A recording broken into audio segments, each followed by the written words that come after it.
ದೇಶದ ಬಾಹ್ಯಾಕಾಶ ಇತಿಹಾಸದಲ್ಲಿ ಇವತ್ತೊಂದು ಬಹುದೊಡ್ಡ ದಿನ ಮತ್ತು ಮೈಲಿಗಲ್ಲು. 40 ವರ್ಷಗಳ ನಂತರ ಭಾರತೀಯರೊಬ್ಬರು, ಆಗ ಅವ್ರು ಹೋಗಿದ್ದರು ನಿಜ, ರಾಕೇಶ್ ಶರ್ಮಾ, ಬಟ್ ಈಗ ಇವರು ಹೋಗಿ 18 ದಿನಗಳ ಬಾಹ್ಯಾಕಾಶ ವಾಸ್ತವ್ಯವನ್ನು ಪೂರೈಸಿಕೊಂಡು ವಾಪಸ್ ಇವತ್ತು ಭೂಮಿಗೆ ಮರಳಿದರು. ಭಾರತದ ಗಗನಯಾತ್ರಿ ಶುಭಾಂಶು ಶುಕ್ಲಾ ಸೇರಿದಂತೆ 4 ಗಗನಯಾತ್ರಿಗಳು, ಉಳಿದ 3 ಅವರ ಸಹೋದ್ಯೋಗಿಗಳಾಗಿ ಅವರು ಕೂಡ ಭಾಳ ಸೇಫಾಗಿ ಬಂದು ಇಳಿದಿದ್ದಾರೆ. ನಿನ್ನೆ ಮಧ್ಯಾಹ್ನ ಬಾಹ್ಯಾಕಾಶ ಕೇಂದ್ರದಿಂದ ಅವರ ವಾಹಕ ನೌಕೆ ಏನಿದೆ, ಆ ನೌಕೆ ಅಲ್ಲಿಂದ ಬೇರ್ಪಟ್ಟು ತನ್ನ ಪ್ರಯಾಣವನ್ನು ಪ್ರಾರಂಭ ಮಾಡಿತ್ತು.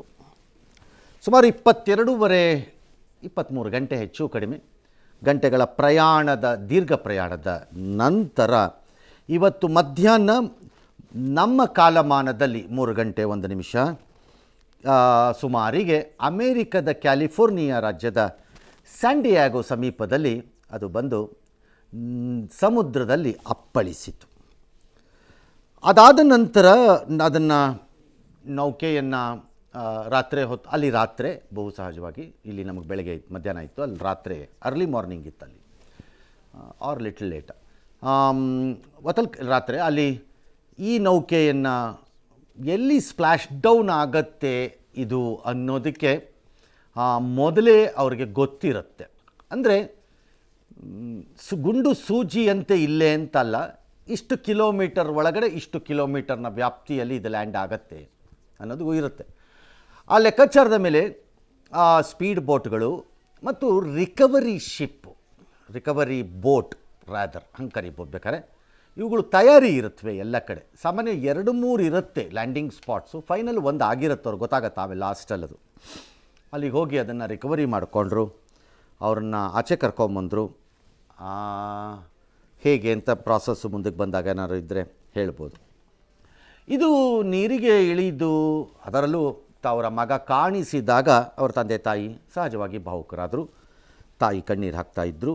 ಎಲ್ಲರೂ ಅವರು ನೋಡ್ತಾ ಇದ್ದ ಆ ಸಭಾಂಗಣದಲ್ಲಿದ್ದ ಜನ ಭಾರತಕ್ಕೆ ಜೈ ಅಂತ ಕೂಗಿ ಘೋಷಣೆಗಳನ್ನು ಹಾಕಿದ್ರು. 88 kg ಇದ್ದವರು ಈಗ 72 kg ಬಂದಿದ್ದಾರೆ. ಅಂದ್ರೆ 16 kg ವೆಯ್ಟ್ ಲಾಸ್ ಮಾಡ್ಕೊಂಡಿದ್ದಾರೆ. ಮೊದಲ ದಪ್ಪ ಬಾಳದಿ ಎಷ್ಟು ಮೇಯ್ ಬಿಟ್ಟಿದಿ, ಎಷ್ಟು ದಪ್ಪದಿ ಅಂತೇಳಿ ನನಗೆ ಹಾಸ್ ಮಾಡ್ತಿದ್ದು. ಈಗಿಲ್ಲ, ಈ ಸಲ ಬಾಳ ಸಣ್ಣ ಹುಡುಗಿಗತೆ ಕಾಣತ್ತೆ ಅಂತ ನನಗೆ ಜನರು ಅಂತ. ಇದಕ್ಕೆ ಯಾವ ಸೈಡ್ ಎಫೆಕ್ಟ್ ಇಲ್ಲ. ನನಗೆ ಜೀನಿ ಸ್ಲಿಮ್ ತೊಗೊಂಡು ಫುಲ್ ಖುಷಿ ಇದನ್ನೀಗ. ಡಿಕಪಲ್ ಆದಮೇಲೆ ಅಂದರೆ ಹುಕ್ಕು ಸಪರೇಟ್ ಆದಮೇಲೆ ಮದರ್ಶಿಪ್ ಈಸ್ ISS, ಇದರಲ್ಲಿ ಅಂತಾರಾಷ್ಟ್ರೀಯ ವಿಮಾನ ನಿಲ್ದಾಣ, ಇಂಟರ್ನ್ಯಾಷನಲ್ ಸ್ಪೇಸ್ ಸ್ಟೇಷನ್, ಬೇಸಿಕಲಿ ಒಂದು ಪ್ರಯೋಗಾಲಯ. ಈ ಪ್ರಯೋಗಾಲಯದಿಂದ ಅದು ಬೇರ್ಪಟ್ಟ ನಂತರ ತನ್ನ ಪಥದಲ್ಲಿ ತಿರುಗುತ್ತಾ ಅದು ಭೂಮಿಯನ್ನು ಪ್ರವೇಶ ಮಾಡಿರುತ್ತೆ. ಇದು 22 ಗಂಟೆಗಳ ಕಾಲ, ನಿನ್ನೆ ನಾನು ಹೇಳ್ತಾ ಇದ್ದಂಗೆ ಸುದೀರ್ಘವಾದ ತನ್ನ ಪ್ರಯಾಣವನ್ನು ಮಾಡಿಕೊಂಡು ಬಂದು ಭೂಮಿಯನ್ನು ತಲುಪಿರುತ್ತೆ. ಸಾಮಾನ್ಯವಾಗಿ ಅದರ ವೇಗ ನಿಯಂತ್ರಿಸ್ಕೋತಾ ಇರ್ತಾರೆ, ಹಾಗಾಗಿ ಬೇಕಾದಾಗ ಬೇಡದಿದ್ದಾಗ 300-350 ಮೈಲಿಯ ವೇಗದಲ್ಲಿದ್ದನ್ನು ಭೂಮಿಯ ಅಟ್ಮಾಸ್ಫಿಯರ್ನ ಪ್ರವೇಶ ಮಾಡಿದ ನಂತರ, ಅಟ್ಮಾಸ್ಫಿಯರಿಂದ ಕೆಳಕ್ಕೆ ಬಂದ ಮೇಲೆ ಪ್ಯಾರಾಶೂಟ್ಸನ್ನು ಡಿಪ್ಲಾಯ್ ಮಾಡ್ತಾರೆ ಆಟೋಮ್ಯಾಟಿಕ್ಕಾಗಿ. ಪ್ಯಾರಾಶೂಟ್ಸು ಅದರ ಸ್ಪೀಡನ್ನು, ವೇಗವನ್ನು ಇಳಿಸ್ತಾ ಹೋಗುತ್ತೆ. ಇದು ನೀವು ಸ್ಕೂಲು ಕಾಲೇಜಲ್ಲೇ ಎಕ್ಸ್ಪರಿಮೆಂಟನ್ನು ಬೇಕಾದರೆ ಮಾಡ್ಬೋದು. ಕಲ್ಲನ್ನು ಕಟ್ಟಿ ಮೇಲಕ್ಕೆ ಎಸ್ತರೆ ಒಂದು ಪ್ಯಾರಾಶೂಟ್ ಥರ, ನೀವು ಅದಾದ್ರು ಪ್ಲಾಸ್ಟಿಕ್ಕಿಂದು ಬ್ಯಾಗೋ ಗೀಗೋ ಅದನ್ನು ಕಟ್ಟಿಬಿಟ್ಟು ಮೇಲಕ್ಕೆ ಹಿಂಗೆ ರೌಂಡ್ ಕಟ್ಬಿಟ್ಟು ಹಿಂಗಂತ ಎಸ್ತರುವೆ ಅದು ಕೆಳಕ್ಕೆ ಬರೋವಾಗ ಅತ್ಯಂತ ನಿಧಾನವಾಗಿ ಬರುತ್ತೆ. ಸಿಂಪಲ್ ಪ್ಲಾಸ್ಟಿಕ್ ಕವರ್ ಯಾವ್ದಾದ್ರು ಕಟ್ಬಿಟ್ಟು ಎಸ್ತರು ಹಾಗೆ ಆಗುತ್ತೆ. ಸೇಮ್ ಪ್ರಿನ್ಸಿಪಲ್ ಇಸ್ ಸೇಮ್ ಇದು ಎಲ್ಲದರಲ್ಲೂ. There is no differential principle ಏನಿಲ್ಲ ಇದರಲ್ಲಿ.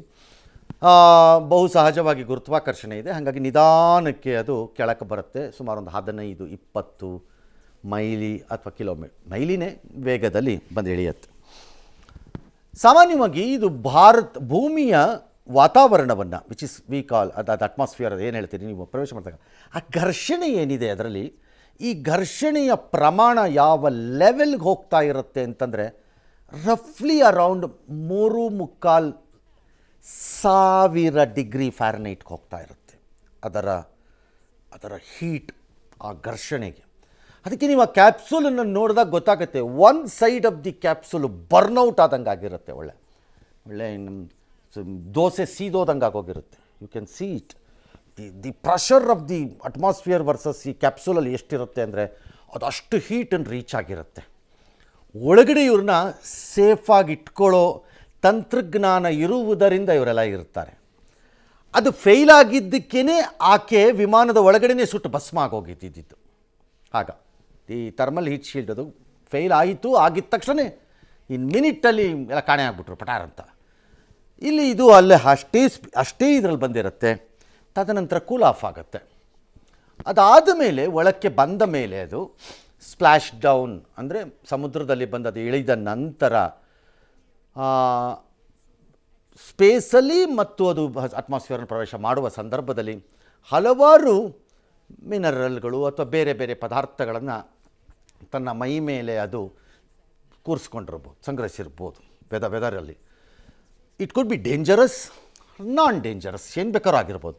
ಬಟ್ ರಿಸ್ಕ್ ಇರೋಕ್ಕಾಗಲ್ಲ. ಹಾಗಾಗಿ ಅದನ್ನು ವಾಶ್ ಮಾಡ್ತಾರೆ. Actually the capsule is washed with alkaline or normal ವಾಟ್ರಲ್ಲಿ ವಾಶ್ ಮಾಡ್ತಾರೆ. ವಾಶ್ ಮಾಡಿದ ಮೇಲೆ ಯಾರಾದರೂ ಒಬ್ಬರು ಈ ಸ್ಪೀಡ್ ಬೋಟಿಂದ ಹೋಗಿ ಎಲ್ಲವನ್ನು ಪಕ್ಕಾ ಮಾಡಿಕೊಂಡ ಮೇಲೆ they start pulling it towards the recovery ship. ನೀವಲ್ಲಿ ನೋಡ್ತಾ ಇರೋದು ರಿಕವರಿ ಶಿಪ್ಗೆ ತರ್ತಾ ಇರೋದು. ಅದನ್ನು ಮೇಲ್ಗಡೆಯಲ್ಲಿ ಅದಕ್ಕೆ ಹುಕ್ಕಿದೆ, ಆ ಹುಕ್ ಹಾಕಿ ಲಿಫ್ಟ್ ಮಾಡ್ಕೋತಾರೆ ಕ್ರೇನ್ಗೆ. ನಂತರ ಅದನ್ನು ಲಿಫ್ಟ್ ಮಾಡ್ಕೊಂಡು ತಂದು ಆ ರಿಕವರಿ ಶಿಪ್ಪಲ್ಲಿ ಒಂದು ದೊಡ್ಡ ಈ ಮಕ್ಕಳು ಕೆಲವು ಕಡೆ ಸರ್ಕಸ್ಗಳಲ್ಲಿ ರೌಂಡಾಗಿ ಒಂದು ಹಾಕಿರ್ತಾರೆ, ಅದರ ಮೇಲೆ ಹತ್ತಿ ತಕಪಕ ಅಂತ ಕುಣಿಯೋ ಥರ ಇರುತ್ತಲ್ಲ, ಆ ಥರ ಒಂದು ಮೆಶ್ಶಿ ಒಂದು ರೌಂಡ್ದೊಂದು ಪ್ಲ್ಯಾಟ್ಫಾರ್ಮ್ ಇರುತ್ತೆ. ಅದರ ಮೇಲೆ ಇಳಿಸ್ಕೊಂಡು ಅದನ್ನು ಅಲ್ಲೂ ಎಲ್ಲವನ್ನು ಚೆಕ್ ಮಾಡಿದ ನಂತರ ಮತ್ತೆ ಒಂದು ವಾಶ್ ಗೀಶ್ ಎಲ್ಲ ಮಾಡಿ ಎಲ್ಲ ಆದ ಮೇಲೆ ಮೊದಲ ಬಾರಿಗೆ ಅದರ ಡೋರ್ಸು ಎಲ್ಲ ಪ್ರೊಟೆಕ್ಟ್ ಮಾಡ್ಕೋತಾರೆ. ಬಿಕಾಸ್ ಸ್ಪೇಸ್ಎಕ್ಸ್ದು ಕ್ಯಾಪ್ಸುಲು ಮತ್ತು ರಾಕೆಟಿನ ಅದ್ಭುತ ಏನು ಅಂತಂದರೆ ಎಲ್ಲವೂ ಮತ್ತೆ ರೀಯೂಸಬಲ್. ಇದರಲ್ಲಿ ಈವನ್ ಇದು ರೀಯೂಸಬಲ್. ಇದು ವೇಸ್ಟ್ ಅಂತ ಅಲ್ಲ. ಇದು it will go back and ಮತ್ತೆ ರೆಡಿ ಆಗುತ್ತೆ, ರೀಯೂಸಬಲ್ಗೆ ರೆಡಿ ಆಗುತ್ತೆ ಇದು ವಾಪಸ್ಸು. ಹಾಗಾಗಿ ಯಾವ ಡ್ಯಾಮೇಜು ಆಗದಂಗೆ ಎಲ್ಲವನ್ನು ಮಾಡ್ಕೊಂಡು ನಂತರ ಓಪನ್ ಮಾಡ್ತಾರೆ ಹ್ಯಾಚನ್ನು. ಅಂದರೆ ಅದರದ್ದೊಂದು ಬಾಗಿಲು ಅಂತ ಇಟ್ಕೊಳ್ಳಿ. ಅಲ್ಲಿ ತೆಗೆದ ಮೇಲಕ್ಕೆ ಪುಷ್ ಮಾಡಿದ್ದಾರೆ. ಈಗ ಅದನ್ನು ಫಸ್ಟು ಒಬ್ಬರೋ ಇಬ್ಬರೋ ಡಾಕ್ಟ್ರುಗಳು ಮೆಡಿಕಲಲ್ಲಿ ಅವರು ಒಳಕ್ಕೆ ಹೋಗಿ ಫಸ್ಟು ಎಲ್ಲ ಪರಿಶೀಲನೆ ಮಾಡಿಕೊಂಡ ನಂತರ ಒಂದು ಸ್ಲೈಡಿಂಗಲ್ಲಿ ಅದೇನು ದೊಡ್ಡ ಅಲ್ಟ್ರಾ ಟೆಕ್ನಾಲಜಿ ಇಲ್ಲ ಆ ಸ್ಲೈಡಿಂಗಲ್ಲಿ. ಅದೊಂದು ಜಾರಬಂಡೆ ಥರ ಒಂದು ವ್ಯವಸ್ಥೆ ಅಷ್ಟೇ. ಅದರಲ್ಲಿ ಏನು ದೊಡ್ಡ ಟೆಕ್ನಾಲಜಿ ಇಲ್ಲ ಅದಕ್ಕೊಂದು ಸ್ಲೈಡಿಂಗಲ್ಲಿ ಅವ್ರು ಕೂತಿರೋ ಪೊಸಿಷನ್ನಿಂದಾನೆ ಎಲ್ಲರೂ ಸ್ಟ್ರ್ಯಾಪ್ ಆನ್ ಆಗಿರ್ತಾರೆ. ಅವ್ರವ್ರ ಕುರ್ಚಿಗಳಿಗೆ ಕೂತಿರ್ತಾರೆ, ನೀವು ವಿಮಾನದಲ್ಲಿ ಕೂತಂಗೆ. ಹಾಗಾಗಿ ಅವ್ರು ಸ್ಟ್ರ್ಯಾಪ್ ಆನಿಂದ ಬಿಚ್ಕೊಂಡು ಅಲ್ಲಿ ಸ್ಲೈಡ್ ಆಗಿ ಬರ್ತಾರೆ. ಯಾಕೆ ಸ್ಲೈಡ್ ಆಗಿ ಬರಬೇಕು? ವಿಮಾನದಲ್ಲಿ ಎದ್ದಂಗೆ ಎದ್ದುಬಿಟ್ಟು ಬಾಗಿಲು ಬಂದಾಗ ಹಲೋ ಹೌ ಆರ್ ಯು ಅಂದ್ಕೊಂಡು ಯಾಕೆ ಎದ್ದು ಬರೋಕ್ಕಾಗಲ್ಲ ಅಂದರೆ there is a problem of gravity. ಗುರುತ್ವಾಕರ್ಷಣೆಯ ಸಮಸ್ಯೆ ಏನಾದರೂ ಉದ್ಭವ ಆಗೋದಾದರೆ ಮೈಕ್ರೋ ಗ್ರಾವಿಟಿನಲ್ಲಿ ಇದ್ದವರು ಸಡನ್ಲಿ ಗ್ರಾವಿಟಿ ಇದರೊಳಗೆ ಬಂದಾಗ ಏನಾರ ಆದರೆ, ಹಾಗಾಗಿ ಅವ್ರ ಕಂಡೀಷನ್ ಏನು ಅನ್ನೋದಕ್ಕೆ ರಿಸ್ಕ್ ಬೇಡ ಅಂತ ಅವ್ರನ್ನ ಮೆಲ್ಲಗೆ ಸ್ಲೈಡ್ ಮಾಡಿಸಿ ಎಬ್ಬಿಸಿ ಇಬ್ಬರ ಸಪೋರ್ಟಲ್ಲಿ ಕರ್ಕೊಂಡು ಹೋಗ್ತಾರೆ. ಇವತ್ತಾಗಿದ್ದಿದ್ದು ಅದೇ. ಮೊದಲು ಪೆಗಿ ವಿಟ್ಸನ್ನು first she came out commander of the entire program and then ಈ ಸ್ಪೇಸ್ ಕ್ರಾಫ್ಟನ್ನು ಚಾಲನೆ ಮಾಡಿದ್ದ ಮತ್ತು ಇದನ್ನು ಗೈಡ್ ಮಾಡ್ಕೊಂಡು ಬಂದಂತಹ ಭಾರತದ ಶುಭಾಂಶು ಶುಕ್ಲಾ ಮತ್ತು ಇನ್ನಿಬ್ಬರು ಒಬ್ಬೊಬ್ಬರಾಗಿ ಹೊರಗೆ ಬಂದರು. ಈ ಹೊರಕ್ಕೆ ಬಂದ ನಂತರ ಏನಾಗುತ್ತೆ ಅನ್ನೋದು ಬಹುಜನರ ಪ್ರಶ್ನೆ ಇದೆ.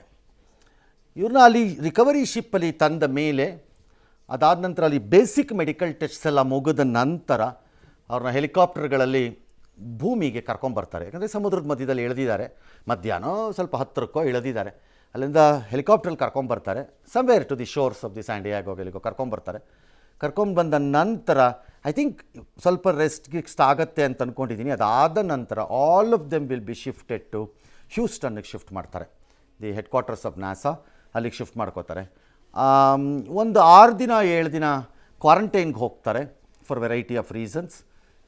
ಮೆಡಿಕಲಿಂದ ಹಿಡಿದು ಬಾಡಿ ಫಿಸಿಕಲ್ಲಿಂದ ಹಿಡಿದು ಎಲ್ಲ ಥರದಲ್ಲೂ ಅವ್ರ ಹೊಂದಾಣಿಕೆ ಆಗಲಿ ಅನ್ನೋದಕ್ಕೆ ಅದಕ್ಕೆ ಸೆಟ್ ಆಫ್ ಎಕ್ಸರ್ಸೈಸಸ್ ಇರುತ್ತೆ. ಆ ಸೆಟ್ ಆಫ್ ಎಕ್ಸರ್ಸೈಸಸ್ಸನ್ನು ಅವ್ರ ಕೈಲಿ ಮಾಡಿಸ್ತಾರೆ. ಮಾಡಿಸಿ 7ನೇ ದಿನ 6ನೇ ದಿನ 7ನೇ ದಿನ ಇಟ್ ಡಿಪೆಂಡ್ಸ್ ಸಮ್ಟೈಮ್ಸ್. ಅದಾದ ಮೇಲೆ ಅವ್ರನ್ನ ಕರ್ಕೊಂಡು ಡೀಪ್ ಬ್ರೀಫಿಂಗ್ ಸೆಷನ್ಸ್ಗೆ ಕರ್ಕೊಂಬರ್ತಾರೆ. ಅಲ್ಲಿ ಡೀಬ್ರೀಫಿಂಗ್ ಮಾಡಿಸ್ಕೋತಾರೆ. ಅಂದರೆ ಏನಾಯಿತು, ಹೇಗಾಯಿತು, ಎಂಟೈರ್ ಪ್ರೋಗ್ರಾಮ್ ಹೇಗೆ ನಡೀತು, ಲ್ಯಾಂಡ್ ಹೇಗಾಯಿತು, ಅವಾಗೇನಾಯಿತು ಇವಾಗೇನಾಯಿತು ಎಲ್ಲ ಕೇಳ್ಕೋತಾರೆ. ನಂತರ ಅವ್ರವ್ರ ದೇಶಕ್ಕೆ ಬರಬೇಕು. ಇವರು ಅಷ್ಟೇ ನಮ್ಮ ದೇಶಕ್ಕೆ ವಾಪಸ್ ಬರ್ತಾರೆ. ಬಂದು ನಮ್ಮ ಸಂಶೋಧನಾ ಸಂಸ್ಥೆಗಳು ಮತ್ತು ವೈಜ್ಞಾನಿಕ ಸಂಸ್ಥೆಗಳೇನಿವೆ ಲೈಕ್ ಇಸ್ರೋ ಅವ್ರ ಅದರ್ಸ್ ಯಾರ್ಯಾರಿದ್ದಾರೆ ಇದರಲ್ಲಿ ಇನ್ವಾಲ್ವ್ಡ್ ಅವ್ರ ಜೊತೆ ಇವರುಗಳು ಸಭೆಯನ್ನು ಮಾಡ್ತಾರೆ. ಎಸ್, ನಿನ್ನೆ ಹೇಳ್ತಾ ಇದ್ರಿ ಸರ್ ರಿಕವರಿಗೆ ಹೆಚ್ಚು ಸಮಯ ಬೇಕಾಗೋಲ್ಲ ಅಂತ. ಇವತ್ತು ಅವ್ರು ನಗ್ನಗ್ತಾ ನಡ್ಕೊಂಡು ಬರ್ತಿರೋದನ್ನ ನೋಡ್ತಾ ಇದ್ರೆ ಆ 7 ದಿನದ ಸಮಯನೂ ಕೂಡ ಅವಶ್ಯ ಬೀಳಲ್ವೇನು? ಹಾಗಿರಲ್ಲ. ಬರೀ ದೈಹಿಕವಾದ ಅವರ ಸಾಮರ್ಥ್ಯ ಪರಿಶೀಲನೆಗೋಸ್ಕರ ಕ್ವಾರಂಟೈನ್ಗೆ ಹಾಕಿರಲ್ಲ, ಬಯೋಲಾಜಿಕಲಿನೂ ಇರುತ್ತೆ ಅದು. ಅಂದರೆ there could be some reaction, some germs ಈ ಥರ ಏನಾದ್ರು ಆಗಬಹುದೇನೋ, ಬಾಡಿ ಮೇಲೆ ರಿಯಾಕ್ಷನ್ ಏನಾಗುತ್ತೋ ಗೊತ್ತಿಲ್ಲ ಅಂತ. ಸೊ ಅವ್ರು ನಡ್ಕೊಂಡು ಬಂದರು ಅಂದ ತಕ್ಷಣ ಕ್ವಾರಂಟೈನ್ ನೆಸೆಸಿಟಿ ಇಲ್ಲ ಅಂತಲ್ಲ. ಈಗ ಕರೋನಾ ಟೈಮಲ್ಲಿ ನಿಮಗೆ ಕರೋನಾ ಬಂದಿದೆ ಅಂತ ಡಾಕ್ಟರ್ ಹೇಳ್ತಿದ್ರು, ನಿಮ್ಮ ಪಡೆ ನೀವು ನಡ್ಕೊಂಡು ಓಡಾಡ್ತಿರ್ತಿದ್ರಿ. ಹೌದು, ಸ್ಲೋಲಿ ಅದು ನಿಮ್ಮ ಪಡೆ ನೀವು ನಡ್ಕೊಂಡು ಓಡಾಡ್ತಿದ್ರಿ, ಏನೂ ಆಗ್ತಿರ್ಲಿಲ್ಲ ನಿಮಗೆ. ಅದು ಹಂಗನ್ಬಿಟ್ಟು ನಡ್ಕೊಂಡು ಓಡಾಡ್ತಿದಾರಲ್ಲ ಯಾಕೆ ಬೇಕಿದು ಅಂತಲ್ಲ, ಹಾಗಲ್ಲ. There is a problem inside ವೈರಸ್ಸಲ್ಲಿ. ಹಾಗಾಗಿ ಇಲ್ಲೂ ಅಷ್ಟೇ ಇವೆಲ್ಲ ಸ್ಟ್ಯಾಂಡರ್ಡ್ SOPಗಳಿವೆ ಇದಕ್ಕೆಲ್ಲ. ಭಾಳ ಅದ್ಭುತವಾದ SOPಗಳು ಮಾಡಿದ್ದಾರೆ ಇದಕ್ಕೆಲ್ಲ. ಇದೇನು ಇವತ್ತಿನ ಫಸ್ಟೂ ಅಲ್ಲ ಲಾಸ್ಟೂ ಅಲ್ಲ. ಹಾಗಾಗಿ 6-7 ದಿನದ ಕ್ವಾರಂಟೈನಲ್ಲಿ ಇರ್ತಾರೆ. ಸೊ ಈ ಮಿಷನ್ ಹೇಗೆ ಪ್ಲಾನ್ ಮಾಡಿದ್ರು ಅದ್ರ ಪ್ರಕಾರವಾಗಿ ಎಲ್ಲವೂ ಕೂಡ ನಡೆದಿದೆ. ನನ್ನ ಪ್ರಕಾರ ಇವತ್ತು ಐ ವಾಸ್ ವಾಚಿಂಗ್, ನೋಡ್ತಾ ಕೂತಿದ್ದೆ ಅದನ್ನು. ಪರ್ಫೆಕ್ಟ್ ಟೆಕ್ಸ್ಟ್ ಬುಕ್ ಲ್ಯಾಂಡಿಂಗ್ ಇದು. ಪರ್ಫೆಕ್ಟ್ ಇದು ಟೆಕ್ಸ್ಟ್ ಬುಕ್ ಲ್ಯಾಂಡಿಂಗ್. ಅಂದರೆ ಟೆಕ್ಸ್ಟ್ ಬುಕ್ ಲ್ಯಾಂಡಿಂಗ್ಗೆ ಆ ಕಡೆ ಈ ಕಡೆ ಏನೂ ಇಲ್ಲ, ಏನು ಗೋಚಲಾದಂಗೆ ಕಾಣಲಿಲ್ಲ ಇಲ್ಲಿ. There was nothing, almost zero, ನಿಜ, almost I can say. So perfect execution and perfect landing ಅಂತ ಅನ್ನಿಸ್ತು ನನಗೆ. ನನಗನ್ನಿಸ್ತು. ಮುಂದಿನ ಮಿಷನ್ಗಳಿಗೆ ಇದು ಹೇಗೆ ಸಹಕಾರಿ ಆಗಬಹುದು ಸರ್? ಅಂದರೆ ಮುಂದಿನ that's A good question actually. ಭಾಳ ದಿನಕ್ಕೆ ಭಾರತದಲ್ಲಿ ಈ ಪ್ರಶ್ನೆ ಇದೆ, ನಮಗಿದರಿಂದ ಲಾಭ ಏನು? ನಂಬರ್ 1.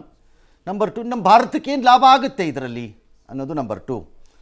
ನಮಗಿದರಿಂದ ಏನು ಲಾಭ ಅನ್ನುವವರೆಗೆ ಈಗಾಗಲೇ ನಾವು ಭಾಳ ಸರಿ ಎಕ್ಸ್ಪ್ಲೈನ್ ಮಾಡಿದ್ದೀವಿ. ಅಂತರಿಕ್ಷ ಸಂಶೋಧನೆ ಮತ್ತು ಅಂತರಿಕ್ಷದಲ್ಲಿ ಆಗಬೇಕಾದಂತಹ ನಮ್ಮ ಸಾಧನೆಗಳು ನಮ್ಮನ್ನು ಹೇಗೆ ಮುಂದೆ ಕಾಪಾಡ್ತಾ ಹೋಗುತ್ತವೆ ಅನ್ನೋದನ್ನು ಹೇಳಿದ್ದೀವಿ. ಭಾರತಕ್ಕೇನು ಲಾಭ ಈ ಶುಭಾಂಶು ಶುಕ್ಲಾನ ಕಳಿಸೋದ್ರಿಂದ? ಮುಂದಿನ 10-15 ವರ್ಷ ಭಾರತದ ಅಂತರಿಕ್ಷ ಕಾರ್ಯಕ್ರಮಗಳು ಬಹಳ ಎಕ್ಸೈಟಿಂಗ್ ಆಗಿವೆ. We have a planned Chandrayaan mission ಇದೆ ನಮ್ಮ ಹತ್ರ. ಮ್ಯಾಂಡ್ ಅಂದರೆ ಮನುಷ್ಯರನ್ನು ಕಳಿಸೋದಕ್ಕೆ ತಯಾರಿ ಮಾಡ್ಕೋತಾ ಇದ್ದೀವಿ. ನಮ್ಮ ಹತ್ರ ಇನ್ನೂ ಮಾರ್ಸ್ ಮಿಷನ್ ಬಾಕಿ ಇದೆ ಒಂದು. ಇದಾದ ಮೇಲೆ 2035 ಅಥವಾ ಸ್ವಲ್ಪ ಒಂದು ವರ್ಷ ಈಚೆ ಆಚೆ ಗೊತ್ತಿಲ್ಲ ನನಗೆ. ಅವ್ರು ಹಾಕ್ಕೊಂಡಿರೋ ಗುರಿ ಹೇಳ್ತಾ ಇದ್ದೀನಿ, ಅದು ಆಗುತ್ತೋ ಬಿಡುತ್ತೋ ನನಗೆ ಗೊತ್ತಿಲ್ಲ. ನಮ್ಮದೇ ಆದಂಥ ಅಂತಾರಾಷ್ಟ್ರೀಯ ಬಾಹ್ಯಾಕಾಶ ಅಂದರೆ ಬಾಹ್ಯಾಕಾಶ ನಿಲ್ದಾಣವನ್ನು ನಾವು ಕಟ್ಕೊಳ್ಳೋ ಮೂಡಲಿದ್ದೀವಿ. That is Bharat space station ಅಂತೇನೋ ಕರೀತಾರೆ ಅಂತ ಹೇಳ್ತಿದ್ದಾರೆ, ಅದನ್ನು ಗೊತ್ತಿಲ್ಲ. ಅನ್ಲೆಸ್ ತರಲೆಗಳು ಕಚಡಗಳು ಯಾರು ಮುಂದೆ ಬಂದವರು ಭಾರತ್ ಅಂತ ಕರಿಬೇಕು ಅದನ್ನು, ಅದು ಹಿಂದೂ ಅಲ್ವಾ ಅಂದ್ರೆ ನಂಗೆ ಗೊತ್ತಿಲ್ಲ. ಅದಕ್ಕೆ ಅನ್ಬೋದು, ಇವತ್ತಿನ ಇಂಡಿಯಾನಲ್ಲಿ ಅನ್ಬೋದು, ಅಂದೇ ಇರೋಕ್ಕಾಗತ್ತೆ ಅಂತ ನನಗೇನು ಅನ್ಸಲ್ಲ. ಬಟ್ ಏನೋ ಸದ್ಯಕ್ಕಂತೂ ಹಂಗೆ ಕರಿತಿದ್ದಾರೆ ಅದನ್ನು. ಅದಾಗಬೇಕು. ಈ ಎಲ್ಲದಕ್ಕೆ this man becomes a bridge ಇವರು ಆ್ಯಕ್ಚುಲಿ. ಬಿಕಾಸ್ ಈ ಅನುಭವಗಳು ನಮಗೆ ಬೇಕು.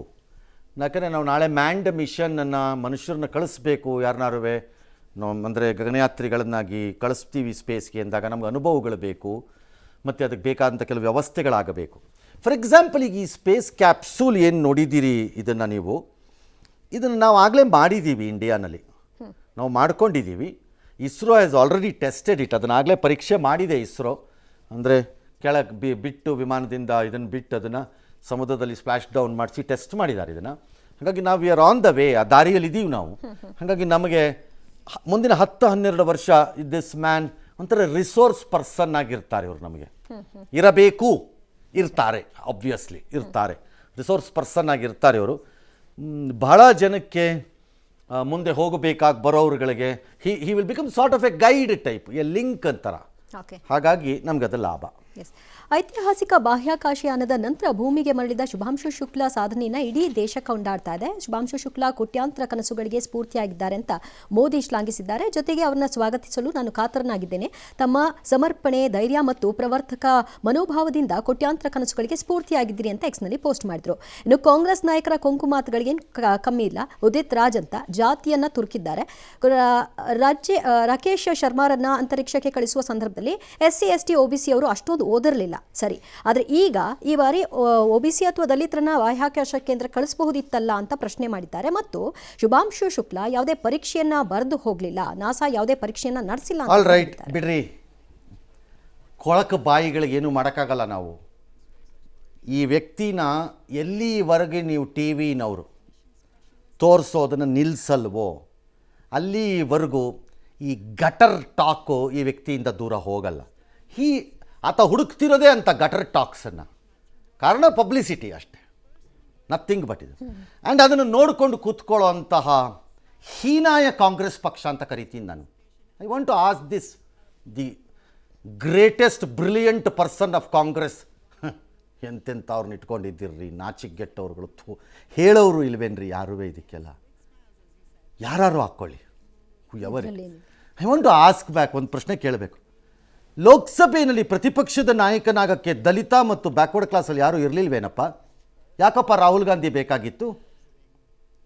ರಾಹುಲ್ ಗಾಂಧಿ ಯಾವ ಪರೀಕ್ಷೆಯನ್ನು ಬರೆದು ಲೋಕಸಭಾ ಒಬ್ಬ ಲೀಡರ್ ಆಗಿದ್ದಾರಪ್ಪ?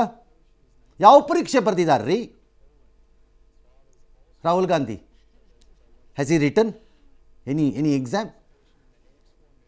ಪರೀಕ್ಷೆಯೇ ಆಗಬೇಕು ಅಂತ ಏನು ಲಜ್ಜೆಗೆಟ್ಟ ಬಾಯಿಗಳು ಮತ್ತು ನಾಲಿಗೆಗಳು ಲೆಕ್ಕ ಹಾಕ್ಕೊಳ್ಳಿ. ಅದಕ್ಕೆ ಹೇಳೋದು, ಕಾಂಗ್ರೆಸ್ಸನ್ನು ಯಾತಕ್ಕೆ ಒಂದೊಂದು ಸರ್ತಿ ಅಸಹ್ಯ ಕ್ರಿಟಿಸೈಸ್ ಮಾಡಬೇಕು, ಇಂಥದನ್ನು ಮಾಡಬಾರ್ದು, ಇಂಥದಕ್ಕೆ ತಲೆ ಹಾಕಬೇಡಿ ಅಂತ ಹೇಳು, ಇದನ್ನು ಕಳ್ಕೊಂಡು ಮಾತ್ರ ಸೆಕ್ಯುಲರ್ ಸಮಾನತೆ. ಯಾವುದ್ರಿ ಸಮಾನತೆ? ಒಂದು ಜಾತಿ ಎತ್ತಲಿ ಬರಲಿ ಬೇಡ ಅಂತಲ್ಲ ಯಾರ್ದು ಇಲ್ಲಿ, ಅದನ್ನು ಎತ್ತಿ ಹಿಡ್ಕೊಂಡು ಇನ್ನೊಂದು ಬಗ್ಗೆ ನೀವು ಅವಹೇಳನ ಮಾಡ್ತಿದ್ದೀವಿ, ಅದು ಸಮಾನತೆ ಆಗತ್ತೇನ್ರಿ? ಏನ್ರಪ್ಪ ನಾಚಿಗೆಟ್ಟವ್ರುಗಳು ಹೇಳ್ತೀವಿ. ನಿಜವಾಗ್ಲೂ ಆ ಸಮುದಾಯಕ್ಕೆ ಆಗಬೇಕಾದಂತಹ ಸಂದರ್ಭದಲ್ಲಿ ಧ್ವನಿನೇ ನೋ ಬಡಿ ವಿಲ್ ಸ್ಟಾಪ್. ಯಾರನ್ನು ತಡೆಯೋಕ್ಕಾಗಲ್ಲ. ಆ ವ್ಯಕ್ತಿ ಅದ್ರ ಮುಂದಕ್ಕೆ ಬರ್ತಾ ಇದ್ದಾರೆ ಅಂತಂದರೆ ಬಂದೇ ಬರ್ತಾರೆ. ನೀವು ತಿಪ್ಪರ್ ಲಾಗ ಹೊಡೆದ್ರು ಬರ್ತಾರೆ. ಯಾಕೆ ಬರಬಾರ್ದು? ಫಸ್ಟ್ ಆಫ್ ಆಲ್ ನಾನು ಅದಕ್ಕೆ ಕೇಳಿದ್ದಿದ್ದು, ರಾಹುಲ್ ಗಾಂಧಿ ಯಾವ ಪರೀಕ್ಷೆಯನ್ನು ಬರೆದ್ರು? ಆ ಯುವ ವಯಸ್ಸಿನಲ್ಲಿ ಅವ್ರನ್ನ ಅಧ್ಯಕ್ಷರು ಮಾಡಿದ್ರಲ್ಲ, ಯಾವ ಪರೀಕ್ಷೆ ಬರೆದ್ರು ರೀ ಅವ್ರು ನಿಮ್ಮ ಕಾಂಗ್ರೆಸ್ಸಲ್ಲಿ?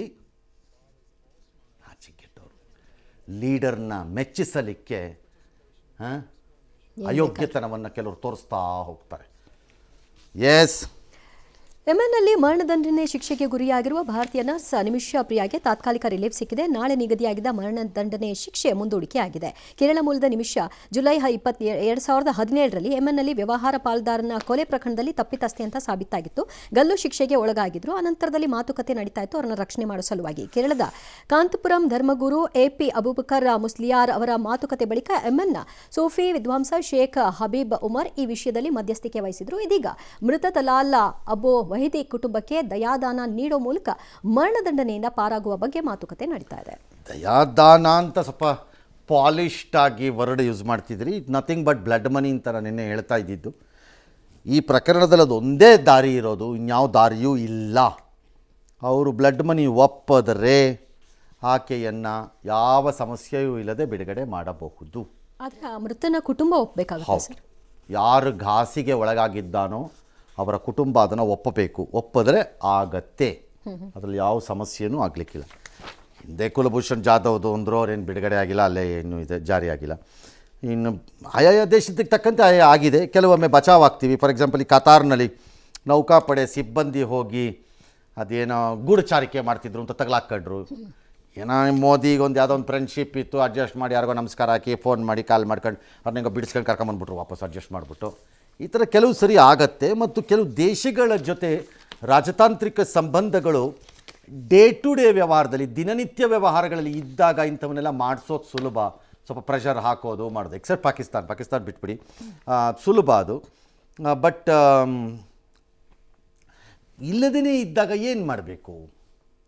ಅವ್ರ ಜೊತೆ ಏನು ಸಂಬಂಧ ಮಾಡೋದು ನಾವು, ಯಾರು ಅಂತ ಹಿಡ್ಕೊಳ್ಳೋದಲ್ಲ ಒಳ್ಳೆ. ಸ್ಟಿಲ್ ಈಗ ಅಟೆಂಪ್ಟ್ ಮಾಡಿದ್ದಾರೆ, ಗುಡ್ ಅಟೆಂಪ್ಟ್ಸ್ ಆ್ಯಕ್ಚುಲಿ ಇವೆಲ್ಲ ನನ್ನ ಪ್ರಕಾರದಲ್ಲಿ. ಪ್ರೈವೇಟ್ಲಿ ನಡೆದ್ರೂ ಡ್ಯಾಮ್ ಗುಡ್ ಅಟೆಂಪ್ಟ್ಸು. ನೋಡೋಣ ಮುಂದೆ ಏನಾಗ್ಬೋದು ಅಂತ. ಆಕೆಗೆ ಇದ್ದರೆ ಅದೃಷ್ಟ ಆಗಬಹುದು. ಉಳ್ಕೋಬಹುದು. ಹಾಂ, ಎಸ್.